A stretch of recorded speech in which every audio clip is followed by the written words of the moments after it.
তো কেমন আছো দর্শন বিভাগের লাকিয়েস্ট আদরের ছাত্রছাত্রীরা? লাকিয়েস্ট এই জন্যই বললাম কারণ তোমাদের এক্সাম তো অ্যাকচুয়ালি হওয়ার কথা ছিল আজকে, তোমাদের ডেট পিছিয়ে 20 তারিখ হয়ে গেছে, অর্থাৎ তোমরা সময় পেয়েছো। এবং এই ডেটে যেহেতু নিউট্রিশন এবং ফিজিক্যাল এডুকেশন এই বিভাগের পরীক্ষা রয়েছে, তাই তাদেরও আজকে বলছি অবশ্যই তোমরা অনেক অনেক কপাল করে কিন্তু ডেটটা পেয়েছিলে। যাক বাদ দাও, আজকে সব জায়গাতেই অফিসিয়াল ছুটি রয়েছে, সরকারি ছুটি রয়েছে, সেই জন্য তোমরা কিন্তু টাইম পেয়ে গেলে অনেকটা। তো 20 তারিখ যেহেতু পরীক্ষা রয়েছে, এই লাস্ট মিনিট তোমাদের দিয়ে দিচ্ছি, তোমাদের খুব গুরুত্বপূর্ণ কথা বলে দিচ্ছি, ভালো করে শুনবে।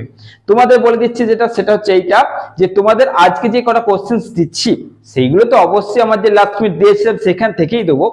তো পরপর প্রত্যেকটা পরীক্ষায় কমন আসার পর, প্রত্যেকটা পরীক্ষায় কমন এসছে আমার লাস্ট মিনিট থেকে, অর্থাৎ আমি বারবার বলেছি আমার লাস্ট মিনিট মানে হচ্ছে তোমাদেরকে অন্তত পাস করিয়ে দেওয়া। 100% পাওয়ানো আমার কোনো ক্ষমতা নেই, আমার ক্ষমতা নেই যে তোমাদের 100% কমন দেবো, আমি পারি না।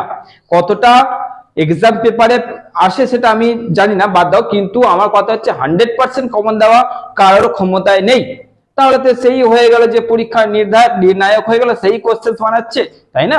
তো মোট কথা হচ্ছে এই ভিডিওর উদ্দেশ্য হচ্ছে যে তোমাদের চরম মুহূর্তে দিয়ে দিলাম যে এই কটা অন্তত করতে পারলে করো, তাহলে তোমরা পাস করে যাচ্ছ। তো এই কটা কোশ্চেন দেখার পর তোমরা কি করছো, যেহেতু তোমাদের হাতে সময় আছে, তোমরা এটার পর বাকি যে কোশ্চেন গুলো সেটা দেখছো, অর্থাৎ লাস্ট মিনিট থেকে লাস্ট মিনিট দেখা হয়ে যাওয়ার পর তারপর যে কোশ্চেন গুলো রয়ে যাচ্ছে সেইগুলো দেখছো।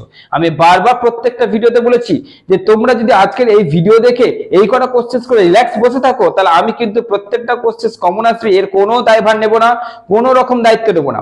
যদি প্রত্যেকটা কোশ্চেন কমন চাইছো, তাহলে আমি যে পরিষ্কার সাজেশন দিয়ে দিয়েছি টোটালটা সেটা ফলো করতে হবে। কিন্তু টোটালটা করা সম্ভব নয়, কিন্তু সেটাকে ভেঙে ভেঙে করলে অবশ্যই সম্ভব। তো কি করছো, আজকের এই যে কটা কোশ্চেন দিচ্ছি এইগুলোকে আগে ভালো করে করো, এইগুলোকে ভালো করে কমপ্লিট করার পর যা সময় আছে তারপরে বাকিগুলো কিন্তু তোমাদের আরামসে হয়ে যাচ্ছে। তো চলো দেখে নাও আদরের আমার স্নেহের ফিজিক্যাল এডুকেশন অর্থাৎ তো চলো দেখে নাও ফিলোসফি সাজেশন। তো চলো দেখে নি মাত্র এই কটা প্রশ্ন যেগুলো করলে তোমাদের পাস নাম্বারটা হাতের মুঠে চলে আসবে। চলো দেখে দেখো, তোমাদের শুরু করার আগে তোমাদের বলে দিই, আমি যে লাস্ট মিনিট সাজেশন দিয়েছিলাম সেটা একবার বার করো, সেটা বার করো, সেইখানটা মার্কিং করে নাও যে আমি তাদের মধ্যেই কোনগুলো বেশি ইম্পর্টেন্ট বলছি। ওকে, সেইখান থেকেই আছে, আমি তো নতুন কোশ্চেন ঢোকাচ্ছি না, সেখান থেকে কমে যাচ্ছে। কি হচ্ছে, প্রথমে তোমরা বিবেকানন্দ থেকে কি করছে দেখো, বিবেকানন্দের ব্যবহারিক বেদান্ত দিয়েছিলাম আর জ্ঞান যোগ দিয়েছিলাম। জ্ঞান যোগটা হচ্ছে মোস্ট ইম্পর্টেন্ট, জ্ঞান যোগটা।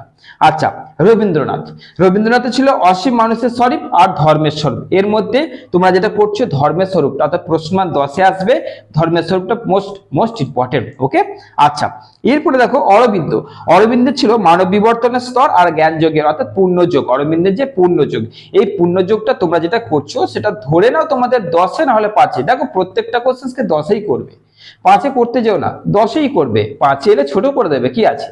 তাহলে অরবিন্দের কি বললাম, অরবিন্দ বললাম যে যোগ অর্থাৎ পূর্ণ যোগটা। ওকে, আচ্ছা, এরপর কি করছো, রাধাকৃষ্ণনে কি করছো, অসীম মানুষের যে দিকগুলি সেগুলো করছো। তারপরে গান্ধীজি কি করছো, সত্যের ধারণা।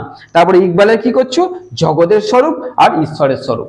এই দুটো করতে হবে। তো মাত্র এই কটা প্রশ্ন তোমাদের দিলাম, এই কটা প্রশ্ন করলে তাহলে তোমাদের 5 নম্বরটা হাতের মুঠো, সেটা 100%।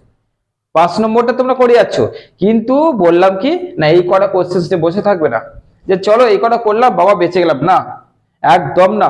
আমি বারবার বলে দিয়েছি, আমাকে যেন পরবর্তীকালে কোনো কিচ্ছু কমেন্ট করবে না যে স্যার লাস্ট মিনিট থেকে এই দুটো এসেছিল এই দুটো আসেনি। আমি বারবার বলে দিচ্ছি আগে এইগুলো, তারপরে বাকি কোশ্চেন গুলো অবশ্যই, যেহেতু সময় পেয়ে গেছে তো কেন করবে না, তাই না? তো চলো দেখে না প্রত্যেকটা কোশ্চেন্সের মধ্যে তোমাদের জাস্ট স্টেপে ভাগ করে দিলাম, কোনটা আগে করবে, তারপরে কোনটা করবে, তারপরে কোনটা করবে, আমি ভাগ করে দিলাম। এবার আরামসে তোমরা কিস্তিতে পড়াশোনা করো। চলো দেখা হচ্ছে এরকমই আমার আদরের ছাত্রছাত্রীদের সঙ্গে পরবর্তী কোনো একটা গুরুত্বপূর্ণ ভিডিওতে।